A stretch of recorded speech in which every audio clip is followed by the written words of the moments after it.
I'll be showing you how to do an ILS approach and landing. The information which you need on hand is your runway heading as well as the ILS frequency for the runway. The runway of choice today has a frequency of 109.3. It has already been put into my nav1, and the runway heading has been tuned into the nav1 159. So I shall just turn the heading back to 159 for easy reference later on.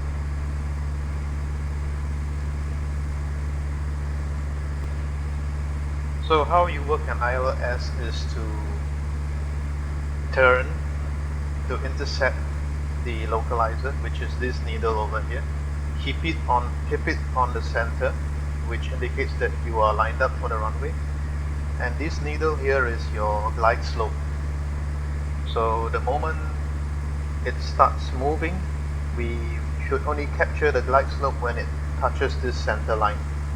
Upon that, we can start descending at a rate of about let's say 300 to 400 feet per minute. So for now, we just keep an eye on this needle to see when it starts moving,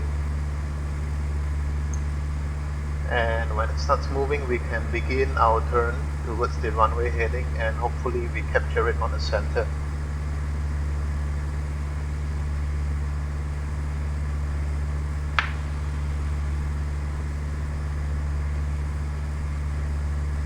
Okay, you can see it's starting to move, so we can just make a disengage the autopilot. Just make a turn towards your runway heading and try to capture the localizer on the center line.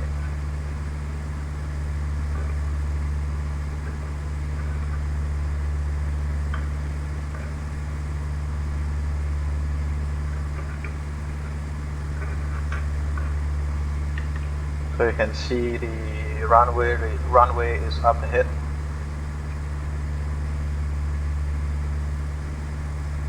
Just a bit more. Okay, we're on. So just maintain on a 159. And from now on we can just keep flying on this altitude until we have the glide slope on the center line. Then we can start our descent.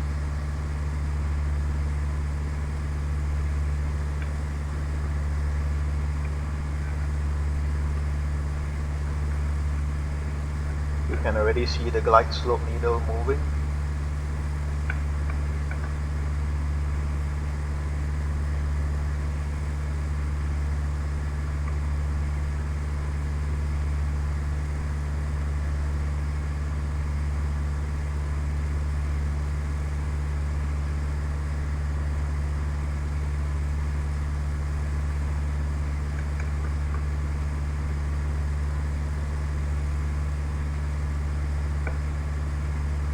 I think about this point in time we can reduce thrust to prepare for the first step of flaps.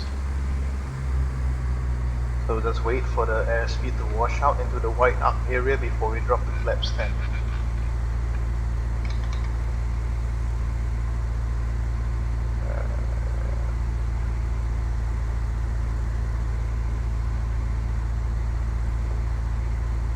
Now you can see that the glide slope is captured. We can begin our descent, and the speed is in the white arc, so we drop to flaps 10.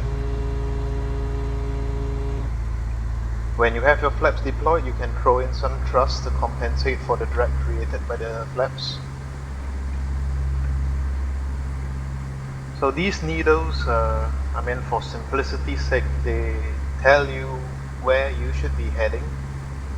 Like if the needle is pointing, localizer needle is pointing to the right, means that you have to head to the right because you are too far to the left. So we shall just point the aircraft a few degrees to the right and get it back on the center.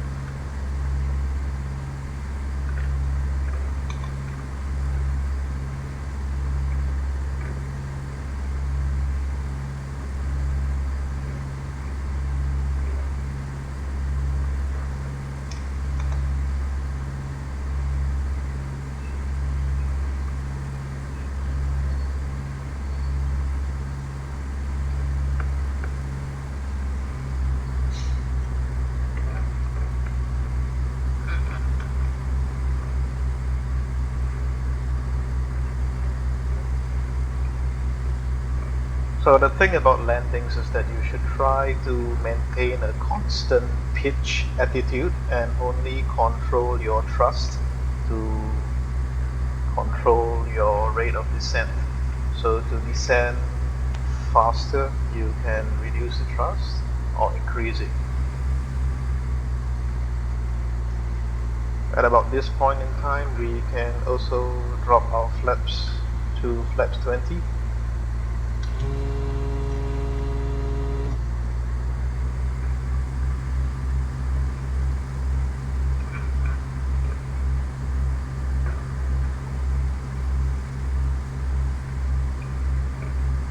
At this moment, we are perfectly lined up for the runway. We are on localizer and on glide slope.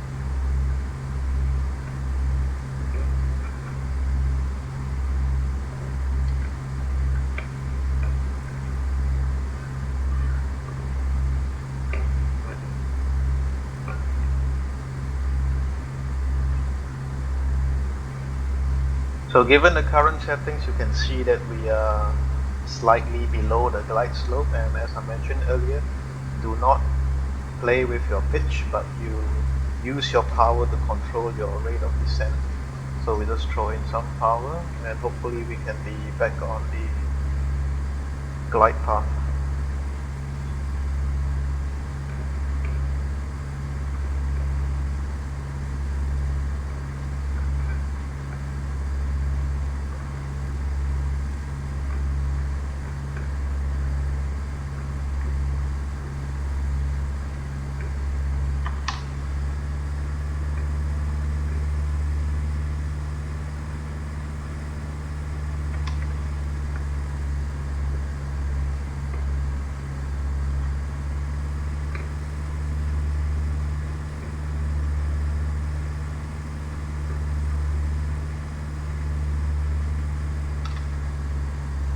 And once we're on a glide path, we can reduce our power again to resume our previous rate of descent.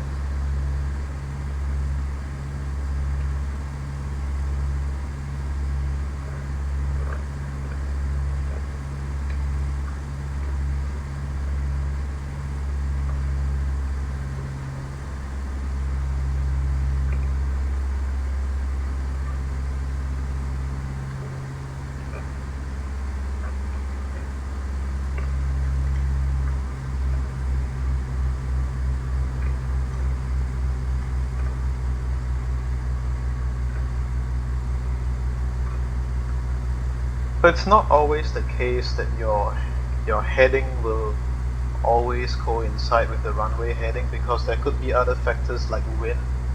So right now you can see that we are pointed maybe like 2 degrees off the runway heading, probably compensating for some crosswind.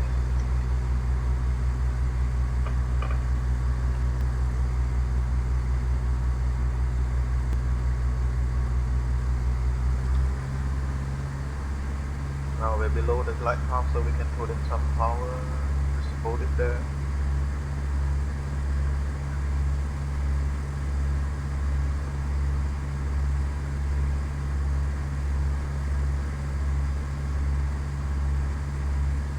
And take the power again, take away the power again.